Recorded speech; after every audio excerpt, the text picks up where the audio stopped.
อยากเก็บมันนี่ก่อนอื่นจะเข้าวิธีสู่ขวัญเนาะงานสวดมา งานสวดของอีหลาคำแพง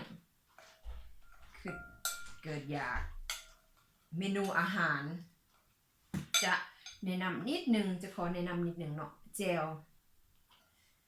เห็ดหนังใส่หนังมะขามใส่ปลาแดก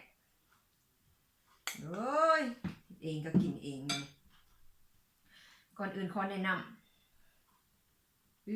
ปลาบึกปลาหมึกใส่หมักนาว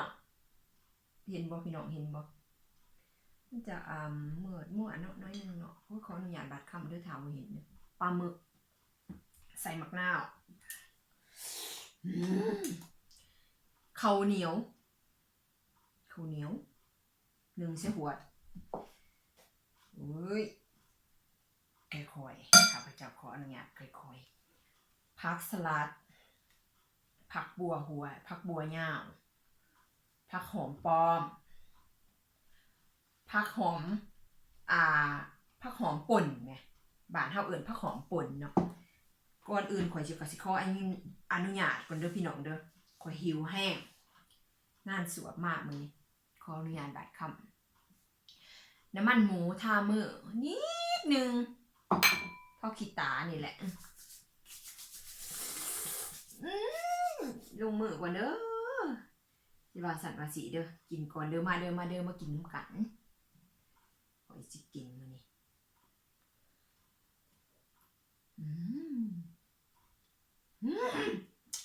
แซ่บ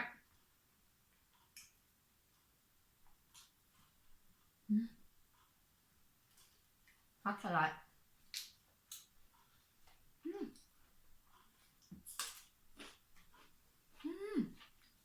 ผักหอมป้อมผักหอมป่นจะกินน้ำมะนาวหน่อยนึง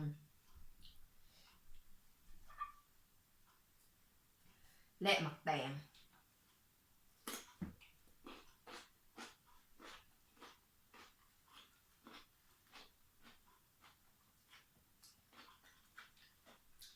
ผักหัวชีไข่ใส่ตอนหน่อยๆบ่ใส่ตอนใหญ่ถ้าลงไปบัดเนี่ยเฮ้ย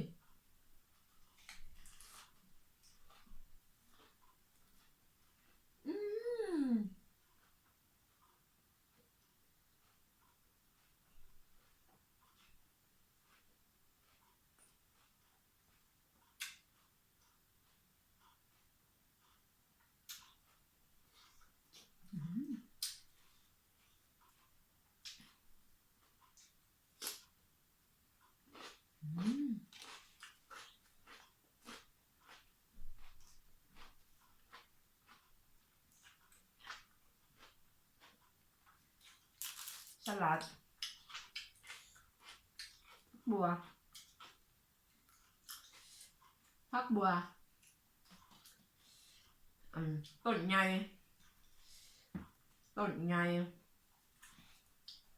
ผักหอมป่นต้นใหญ่งามจะสะอ่อน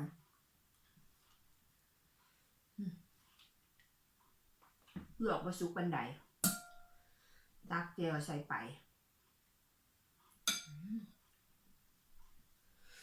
ทักทายสบายดีอยู่เยอรมันตอนนี้8:30ตอนแรกเนาะ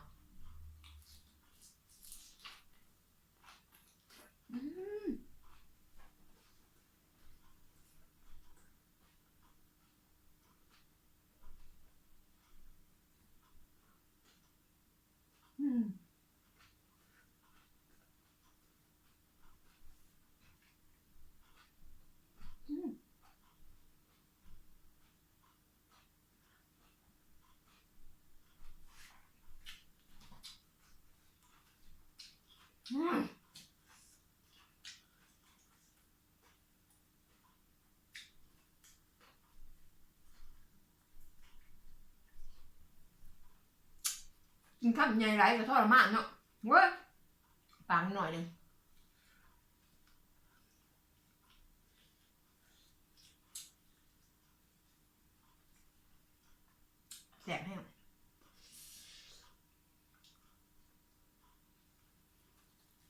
เก็บคำหน่อยๆลงก่อนกินบถนัดไหมคำใหญ่ๆปากบลม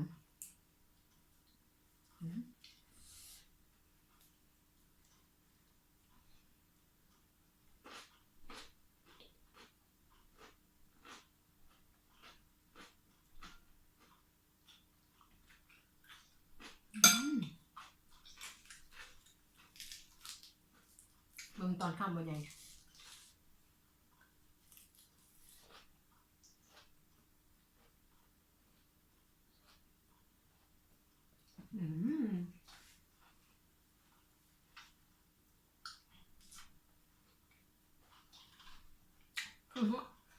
รู้สึกดีขึ้นมาเนี่ย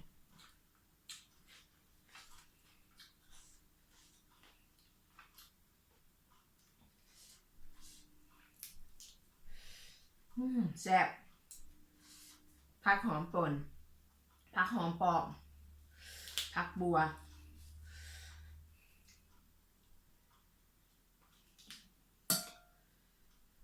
ข่อยเฮ็ดแจ่วอันข่อยขัว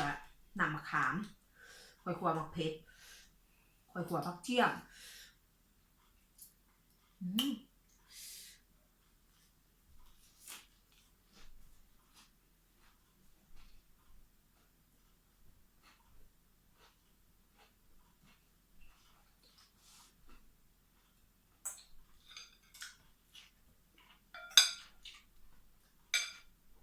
มันจะเข้มข้นข่อยขัวใช่กัน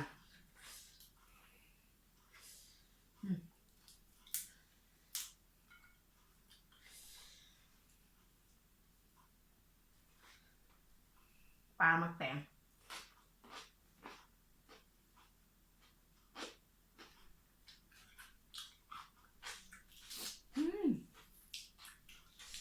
แซ่บแห้ง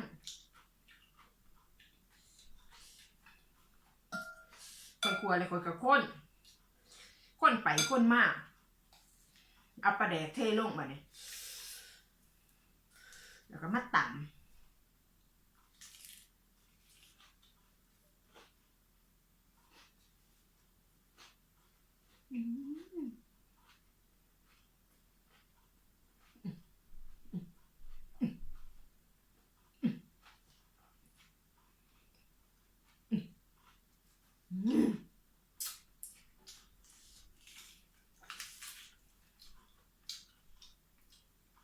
บาอีกอย่างนี้พี่น้องบาเห็ดบากินมันก็ต้องไปคมปล่อยมันแหลก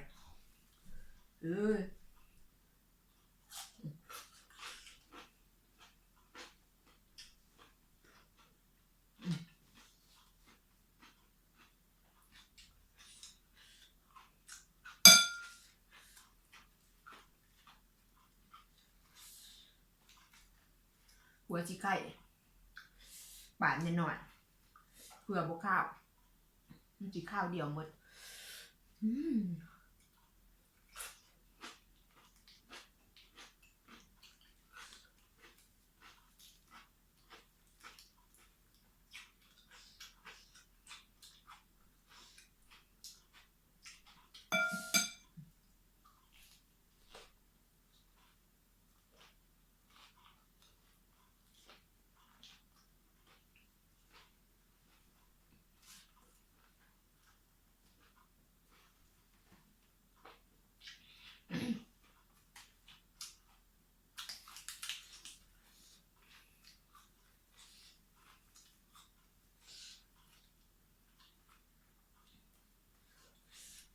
เริ่มต้นเดือนหน้า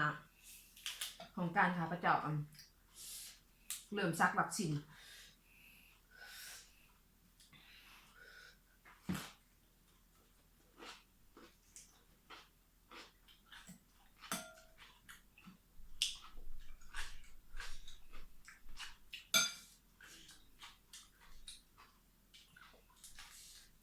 แท็กไว้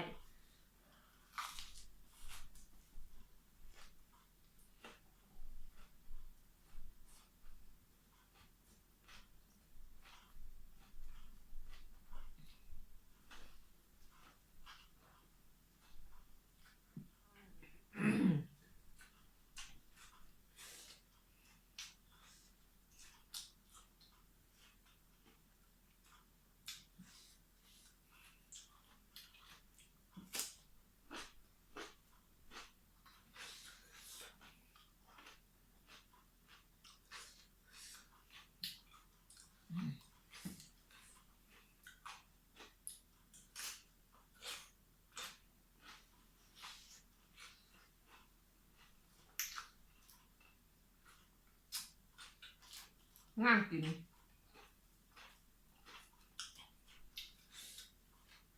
ก่อยจะกินบ่เก่งเห็นเอียงขวางหน้างัดเขาไปเบิดแซ่บบ่กินตะขี่บ่สีตะหมาหั่น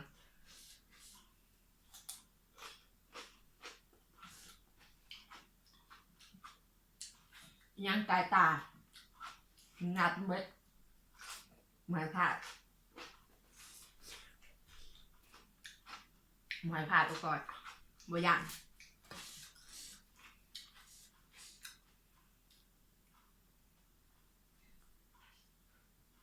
คอนหยาดแบบคอนพักติดเดือดไหม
สไตล์คนเยอรมัน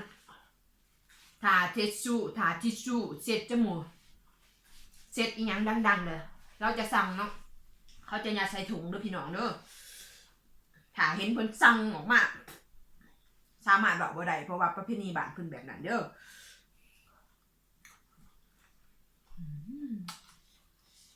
ห้างมาเรียนวัฒนธรรมเช่นกันและกันเรียนประเพณีเรียนเช่นกันและกันได้หลายเพิ่นบ่มักเฮากับประเทศแต่บางอย่างมันก็หาบ่ได้เนาะประเพณีบ้านไหนบ้านมันเนาะบ่ตีไผล่ะเฮ้ย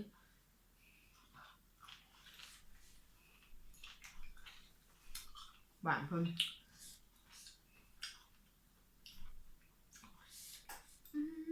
เจ้าช่องเสร็จ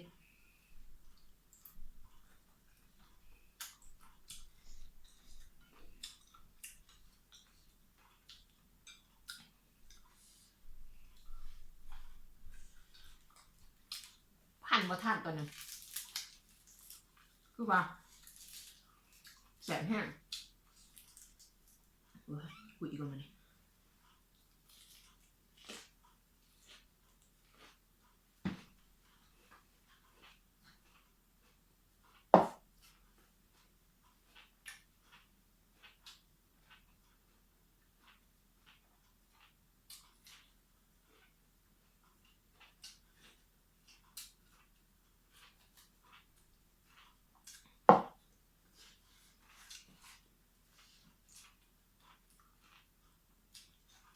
จะได้ออเดอร์จิ๊บของใน Amazon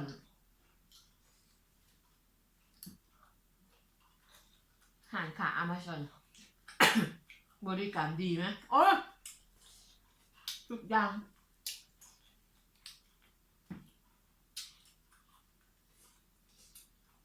หนังแป๊บชี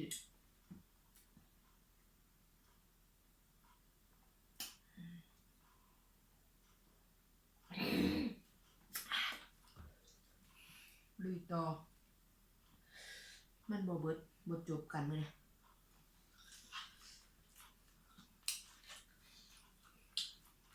แต่กินอาหารอีหยังใจเดี๋ยวสิฝากกินน้ำใส่เพราะว่ามันสิอิ่มไว้มันสิบ่ต้องกินมันสิเหลือเดี๋ยวโอ๊ต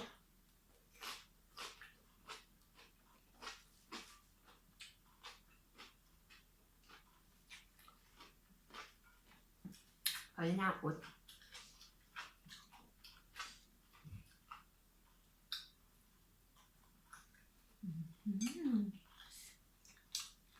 ปลาหมึก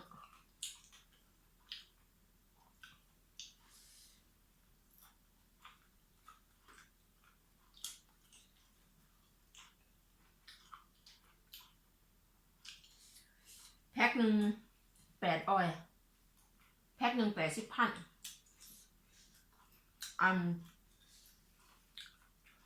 ออยเลยแล้วก็มี50 ตัว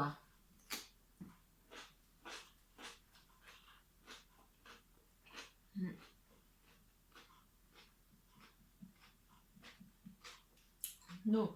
มี60-70 ตัวแหละประมาณนี้ตัวแพ็คหนึ่งมี30 ปลายตัว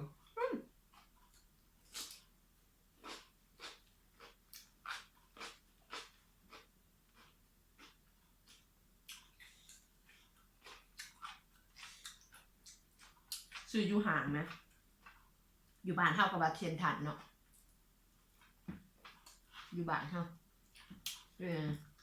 ถ้าจะข้าวฟรันเมือนชื่อซับปะซิงขาซับปะชิงขานะ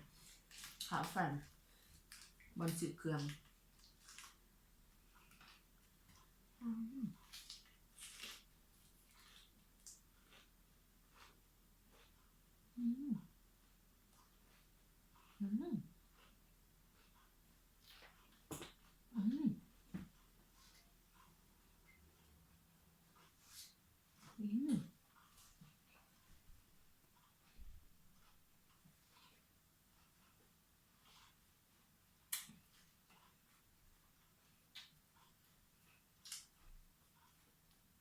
นุ่งเสือตัวใหญ่เพื่อกินขับทอง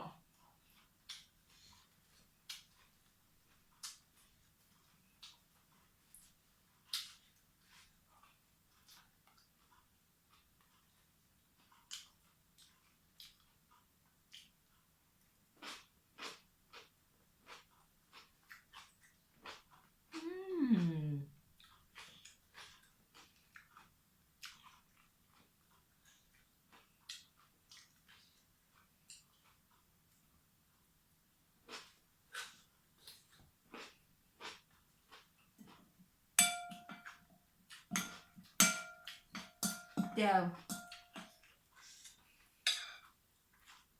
ปวดแสบ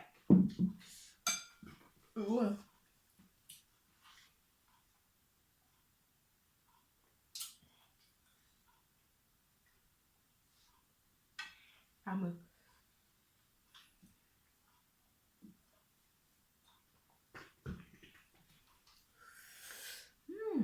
แซ่บแห้ง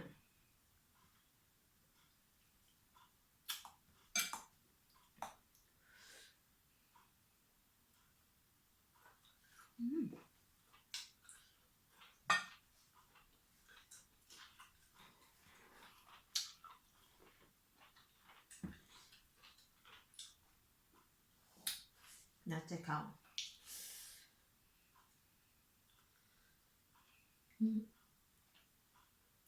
แซ่บฮะ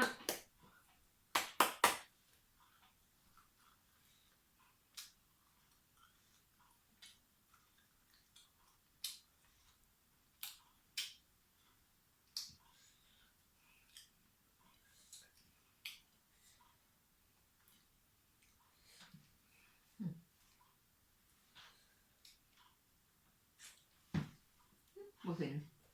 ขอโทษเด้อขออนุญาตบัดคำบ่เห็น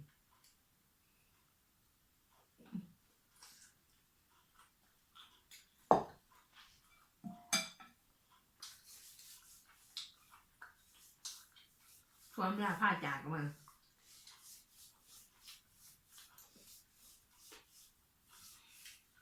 มา30 นาทีเจ้าขี้หมูกเจ้าน้ำลายเอ้ยแซ่บแห้ง